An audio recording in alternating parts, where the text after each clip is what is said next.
Akkam jirtu kabajamoota fi jaalatamtoota hordoftoota keenya kun xiiqii deelii niwusidha. Oduu sa'a kana qabatee dhiyaatee jira. Oduu wayitaawaa, oduu ammee breaking news yeroo gadhiisutti akkasin dhaqqabaniif xiiqii deelii niwus sabiskiraayib godhuudhaan maatii xiiqii deelii niwus ta'uudhaan odeeffannoo wayitaawaa, oduu ammee fi breaking news yeroo gadhiifnutti argatuudhaan itti bohaaraan affeerraa kenna. Kallattimaan gara mata duree oduu amma qabadheetti yeroo dabru oduun jalqaba. Pirezidaanti Doonaald Tiraamp kaleessa galgala dhimma Iraan irratti sichuweeshin ruumitti walgahii iccitiidhaan akkasumas hatantamaan aangawoota olaanoo waliin gaggeessuun gabaafamee jira. Walgahii iccitiin gaggeesse kana irratti hin milkoofne jedhamee jira. Dhimma Iraan irratti murtee tokkollee osoo hin murtaa'in walgahiin taa'ame adda ka'uun himamee jira. Pirezidaanti Doonaald Tiraamp dhimma marii araaraa Iraan waliin gaggeeffamaa jiru irratti waliigaltee irra geenyee jirra, wanti hafu walii mallatteessuu qofa, sanuu ani mallatteessuu qofatu eeggamaa jira jechuudhaan ibsa kennus. Kuni gama Iraan immoo lakki dubbiin akkasii miti jechuudhaan haalamee jira. Iraan akka jettetti marii araaraatti wal qabatee wanti jiru mariin gaggeeffamaa jira, garuu wantoonni irratti waliin hin galle hedduutu jira. Wantoota garaagaraa irratti garaagarummaan Ameerikaa fi Iraan gidduu jiru akkaan kan adda fagaatee fi marii bal'aa kan barbaadan yoo ta'u, wanti irratti waliigallee fi waliigalteen mallatteessine hin jiru jechuudhaan haaltee jirti Iraan. Dhimma kanaanis pirezidaanti Doonaald Tiraamp dhiphina keessa galuun isaa gabaafamee jira. Dabalata odeeffannoo kanaa qabadhee jira, isin biraan gaha. Gama biraatiin immoo CNN gabaasa ajaa'ibsiisaa gabaasee jira.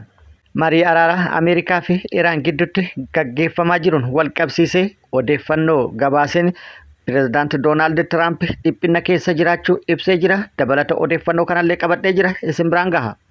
Haaluma wal fakkaatuun miseensi dhaabbata basaasa Ameerikaa duraanii tokkos haala amma jiruun wal qabsiisee iccitii baaseen pirezidaanti Doonaald Tiraamp dhiphina keessa jiraachuu isaa ibsuun akkasumas iccitii baaseenis pirezidaanti Doonaald Tiraamp kan filannoo dhabe jechuudhaan dubbatee jira. Guutuu odeeffannoo kanallee isin biraan gaha. Guutuu odeeffannoo kanneenitii fi kan biroo akka itti aanu kanatti wal duraa duubaan isiniif dhiyaatu wajji turuudhaan itti boharaa. Pirezidaanti Doonaald Tiraamp marii Iraanii fi Ameerikaa gidduutti gaggeeffamuun wal qabatee dhiphina keessa jiraachuun isaa akkasumas marii araaraa Iraanii fi Ameerikaa gidduutti gaggeeffamuun wal qabatee kan filannoo dhabe jechuudhaan miidiyaaleen gurguddoon addunyaa hedduun gabaasanii jiru. New York Times aangawoota mootummaa Ameerikaa olaanoo fi akkasumas ajajoota waraana Ameerikaa waabii godhachuudhaan akka gabaasetti pirezidaanti Doonaald Tiraamp kaleessa galgala aangawoota olaanoo biyyattii waliin sichuweeshin ruumii keessatti marii sa'a lamaaf ture gaggeessuu beeksisuudhaan walgahiin dhimma Iraan irratti sa'a lamaaf mari'atame murtee malee adda ka'uu gabaasee jira. Akka pirezidaanti Doonaald Tiraamp jedhutti waliigalteen dhukaasa dhaabu yeroo kamuu cabuu danda'u kan baatii lamaaf yookaan guyyaa 60 turu waliigalteerra ga'uudhaaf yookaan walii mallatteessuuf kan dhiyaate ta'uu ibsus. Dhimma mallaqa Iraan baankota garaagaraatti uggurame, dhimma sagantaa niikuleera Iraanii wal qabatee akkaataa yuuraaniyeemiin itti dhabamsiifamu yookaan immoo Iraan sagantaa niikuleera isii adda itti kuttu uggura hulaa hormuzirra kaa'ameen wal qabatee akkaataa uggurri kun itti ka'u irratti marii gaggeeffamaa jiru irratti gara waliigaltee irratti kan hin dhiyaatin ta'uu maddeen odeeffannoo garaagaraa bahan ibsaa jiran jechuudhaan ibsee jira. Itti dabaluunis ibsi pirezidaanti Doonaald Tiraamp kennu kamuu faalladha. Iraan waliin waliigalteen irra gahame tokkollee hin jiru jechuudhaan aanga'aan ol'aanaan Ameerikaa tokko yaada New York Times kenneen ibsee jira. Walgahii iccitiin White Houseitti kaleessa galgala gaggeeffame kana dursee pirezidaanti Doonaald Tiraamp marii gaggeeffamaa jiruun wal qabsiisee haalota tokko tokko ibsuudhaan yookaan qabxiilee tokko tokko Truth Social irratti tarreessuudhaan waliigaltee irra ga'uudhaaf fedhiin kan jiruu fi akkasumas waliigalteef kan dhiyaatan ta'uu ifoomsee ture. Itti dabaluunis dhimma sagantaa niikuleera Iraaniin wal qabate Iraan sagantaa niikuleera isii adda kutuudhaaf kan waliigaltu ta'uu ibsuudhaan akkasumas hulaa hormuzii wal qabate kaffaltiin kamiyyuu odoo irratti hin raawwanne akka yeroo lolli osoo hin ka'in turetti deebi'uudhaan bilisaan addunyaaf tajaajila akka kennu kan jedhu kan barreesse yoo ta'u, kanarratti waliigaluudhaan Iraan waliigaltee kana kan mallatteessitu ta'uu fuula miidiyaa hawaasaa kana irratti barreessee ture. Walumaa galatti Iraanii waliin wantoota hedduu irratti waliigallee jirra. Waliigalteenis yeroo gabaabaa keessatti ni mallatta'a jechuudhaan kan ibse yoo ta'u, itti dabaluunis pirezidaanti Doonaald Tiraamp akka jedhetti uggura koo baay'ee dinqisiisaa fi akkasumas seena qabeessa ta'e hulaa Hormuz irra kaa'ame ammatti waan ka'uuf doononni hulaa Hormuz keessatti hidhaman hundi isaaniitu gadi dhiifamuun yeroo gabaabaa keessatti gara mana isaanii deebi'an jechuudhaan dubbatee jira. Kana godhuu kootiif immoo galatatu naa mala jechuudhaan Truth Social irratti barreessee jira pirezidaanti Doonaald Tiraamp. Walumaa galatti pirezidaanti Doonaald Tiraamp marii araaraa Iraan waliin gaggeeffamu irratti wantoota hedduu irratti waliigallee jirra. Waliigaltee kana immoo Iraan mallatteessitee jirti. Kanaafuu mallattoo kiyya qofa jechuudhaan gabaasullee Iraan irra deebi'uudhaan deebii faallaa kana kennitee jirti. Deebii kenniteenis ibsa pirezidaanti Doonaald Tiraamp kanatti bishaan naqxee jirti. Iraan ibsa halkan edaa baasteen waliigalteen Ameerikaa waliin irra gahame hanga ammaatti hin jiru jechuudhaan waliigaltee Ameerikaa yookaan pirezidaanti Doonaald Tiraamp irra ga'e jedhu haaltee jirti. Pirezidaanti Doonaald Tiraamp Iraan waliin waliigaltee irra geenne kan inni jedhu Iraaniin inni waliigaltee irra geenne waliin jedhu tuni tami. Iraanii tana namoota biriitu jira. Iraaniin tun yoo taate immoo Iraanii addunyaa tanarra jirtu takkittiidhaa fi takkaa tana jechuudhaan deebii kennitee jirti. Iraanii takkittii addunyaa tanarra jirtu yoo taate waliigalteen isiin Ameerikaa waliin irra geette hin jiru jettee jirti.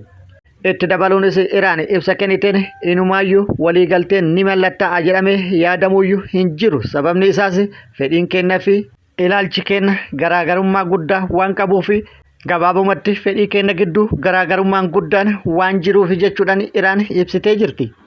Akkasumas miidiyaan Faarsi jedhamu aangaa'ota yookaan ajajoota waraanaa Iraan waabii taasifatuudhaan gabaaseen ibsi pirezidaanti Doonaald Tiraamp kennu ibsa gamtokkee fi yookaan waliigalteen inni dhiyaate jedhu kan biyya lamaan hammatu osoo hin taane kan biyya tokko qofaa deeggaruu fi dhugaa kan hin taane jechuudhaan ibsee jira. Kanaanis sananni marii waliigaltee dhumaa irra jira jechuudhaan pirezidaanti Doonaald kan gabaase kan dhugarraa fagaate jechuudhaan irra deebi'uudhaan ibsee jira. Itti dabaluunis ijjannoon Iraan uggura seeraan alaa Iraan hulaa Hormuz irra keette yoo ka'e Iraanis hulaa Hormuz kan bantu akka fedhii Ameerikaa kana duraa osoo hin taane murtee ofii murteessitu haala teessumaa fi seera galaana irraa ofii isiitii Iraan murteessituun jechuudhaan ibsee jira.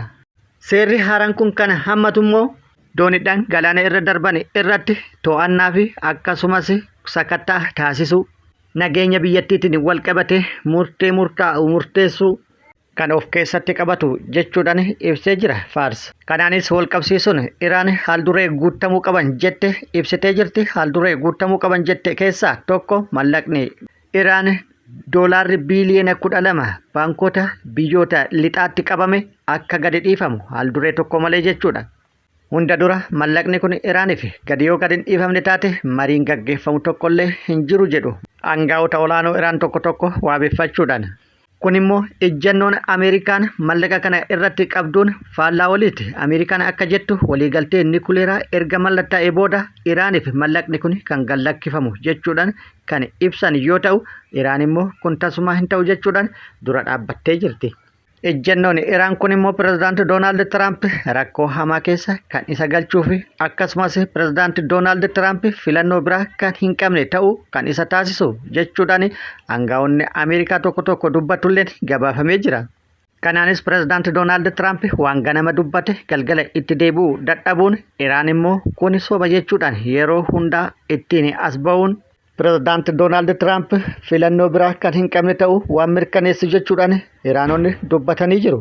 Miidiyaan Iraan Tasniim jedhamullee ibsa baaseen ibsi pirezidaanti Doonaald Tiraamp kennu kan gar tokko qofa yookaan immoo kan fedhii fi ilaalcha isaa qofa calaqqisiisu jechuudhaan ibsee jira.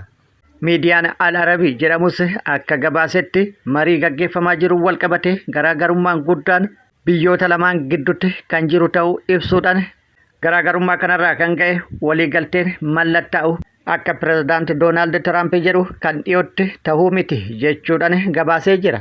Garaagarummaan guddaanis kan jiru sagantaa nikuleera Iraaniin wal qabatee Pirezidaanti Doonaald Tiraamp yuuraaniyeemiin Iraan dabarfamee kennamuuf yoo jedhellee Iraan immoo dhimma kana mariifuu hin dhiyeessine jechuudhaan dura dhaabbatuu isii ibsee jira. Garaagarummaan guddaan jiru tokko inni kana jechuudhaan akeekee jira. Aangaa'onni Iraanis marii Iraanii fi Ameerikaa gidduutti gaggeeffamaa jiruun wal qabatee yaada kennanii jiru. Ministeerri dhimma alaa Iraan Abbaas Argichi akka jedhetti Ameerikaa waliin waliigaltee dhumaa irra ga'uun kan danda'amu Ameerikaan fedhii daangaa dabre dhiyeessuu yoo dhiifte jechuudhaan dubbatee jira. Akkasumas afayaa'iin paarlaamaa Iraan Muhammad Bagar Gaalibaaf akka jedhetti Iraan Ameerikaa irratti amantii waan jedhame xiqqoo malee hin qabdu. Iraan Ameerikaa hin amantu jedhee jira. Itti dabaluunis nuti Iraan faayidaa isii kan kabachiifnu mariin odoo hin taane misaa'eloota kennan jechuudhaan dubbatee jira. Kanaaf immoo Ameerikaan dirqitee gara mariitti nu hin finne jechuudhaan dubbatee jira. Wanti nu goonu immoo kuni akka isaaniif galu isaanitti sirritti himuu qabna jechuudhaan dubbate. Kanarraa kaafee akka Pirezidaanti Doonaald Tiraamp nuti dhaadataa fi akkasumas doorsisaa hin oollu tarkaanfii fudhanne yoo taate tarkaanfii fudhanna jechuudhaan ibsee jira. Dubbi himaa ministeera dhimma alaa Iraan Ismaa'il Baaqaayi akka jedhetti marii hanga ammaa Ameerikaa fi Iraan gidduutti deemaa jiruun wal qabsiisee yaada kenneen mariin gaggeeffamaa jiru itti fufuu ibsuudhaan hanga ammaatti garuu waliigaltee dhumaa irra wanti gahame hin jiru jechuudhaan dubbatee jira. Itti dabaluunis Iraan ajaja biyya alaa irraa fudhattu tokkolleen hin jiru. Yeroo ammaa kana jechoonni biyyoonni dhiyaa Iraan irratti fayyadaman tokko kan fudhatama hin qabne jedhee jira. Nuti jecha godhamuu qaba yookaan masti jedhu ka biyyoota dhiyaa irraa Iraan hin jedhamu isa kana irraa erga adda baane waggaa 47 jechuudhaan dubbatee jira. Kanaaf biyyi kamuu jecha dirqisiisaa kamuu Iraan irratti fayyadamuu hin danda'u jechuudhaan dubbatee jira. Dhumarratti marii amma gaggeeffamaa jiruun xiyyeeffannoon Iraan waraana dhaabuu qofa akka ta'e kan hubachiise dhimma sagantaa nukleeraa Iraaniin wal qabatee haasaa taasiseen dhimma sagantaa nukleeraa Iraan ammatti mariidhaaf hin dhiyaatu jechuudhaan dubbatee jira. Oduun itti aanu aangaa'aan miseensa dhaabbata basaasa Ameerikaa duraanii tokko Scott Linger namni jedhamu Aljazeeraa waliin haasaa taasiseen Pirezidaanti Doonaald Tiraamp torbaan dabre uummata Ameerikaa biratti fudhatama argatuu fi mariin Ameerikaa fi Iraan gidduutti gaggeeffamaa jiru gara xumuraa gahee jechuudhaan ibsa kennee ture. Ibsa kanarrattis hojiin piroopagaandaa akkaan ol ka'uun hafarfamee ture. Gama biraatiin haalli dippiloomaasii Iraan itti gaggeessaa jirtu qormaata hamaa isaaf tahee jira. Kun immoo gufuu itti tahuu ibsee jira. Gara oduu gaggabaaboo amma nu gaanitti yeroo darbinu Pirezidaanti Doonaald Tiraamp Iraan akkanumatti na hin tuffanne jechuudhaan haasaa taasisee jira. Pirezidaanti Doonaald Tiraamp hulaan Hormuz qaraxa malee addunyaaf tajaajila haa kennu akkasumas yuuraaniyeemii gabbate dabarsii Ameerikaaf kenne yaada jedhu dhiyeesseef Iraan yaada dhiyaateef kana kuffisuun yaada ofii naaf dhiyeessite. Gabaabumatti Iraan yaada marii araaraa ani dhiyeessuuf cinatti dhiisuudhaan yaada marii araaraa na dhiyeessiti. Akkatti na ugguun isii kun lafatti miti. Iraan meeshaa nukleeraa waraanaa hidhatuun ooltu jechuudhaan shakkii qabu ibsee jira. Oduun itti aanu ministeerri dhimma alaa Iraan Abbaas Argichi sagantaa nukleeraa Iraaniin wal qabsiisee yaada kenneen sagantaa nukleeraa Iraan tasuma mariif hin dhiyaatu jechuudhaan ejjennoo Iraan ibsee jira. Oduun itti aanu Pirezidaanti Doonaald Tiraamp Iraaniin akeekkachiisutti deebi'ee jira. Ibsa ammaan tana baaseen akeekkachiisa cimaa Iraaniif dabarsee jira.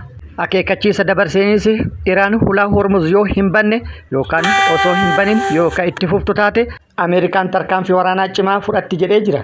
Iraan illee akeekkachiisa Pirezidaanti Doonaald Tiraamp kanaaf deebii kennitee jirti. Deebii kenniteen dooniin waraana Ameerikaa kamiyyuu gara daangaa hulaa Hormuzitti ni kalaa taanaan haleellaan misaa'ilaa isa eeggata jechuudhaan deebii kennitee jirti.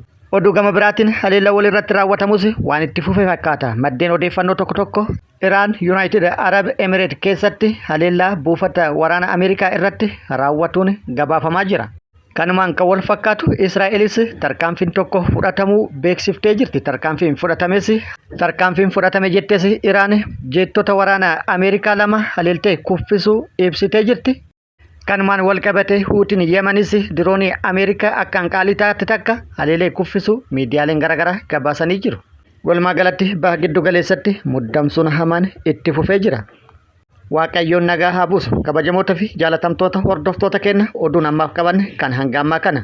Kun xiiqii Daily Newsidha. Hanga yeroo itti aanutti sagantaa biraatiin walitti deebinutti nagaa fi nagaa isinii fi addunyaa teennaaf hawwina nagatti nu tura.